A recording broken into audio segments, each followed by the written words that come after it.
కూటమిలా కుమ్ములాటలు మామూలు గుంటలేవు కదా. ఒకలి మాట ఒకలు అస్సలకే ఇంటలేరు టీడీపీ జనసేన నేతలు.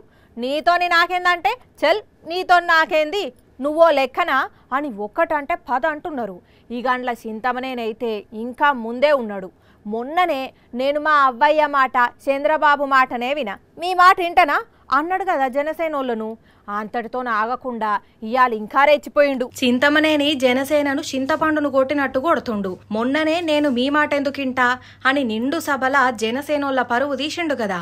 ఇక ఇప్పుడు ఏకంగా మళ్ళోసారి జనసేనోళ్లను సాంబార్ల కరివేపాకు లెక్కన సైలెంట్ గా తీసి పారేసిండు. మీకు ఇష్టమైతే మాతో ప్రచారం చేయండి, మీరు ఇద్దరు రావక్కర్లా, ఇద్దరు పని చేయక్కర్లా. విన్నారా? మీరు ప్రచారం చేస్తే చెయ్యుండ్రి, లేకపోతే లేదు. మీతో అయ్యేదే ఉన్నది, పోయేదే ఉన్నది.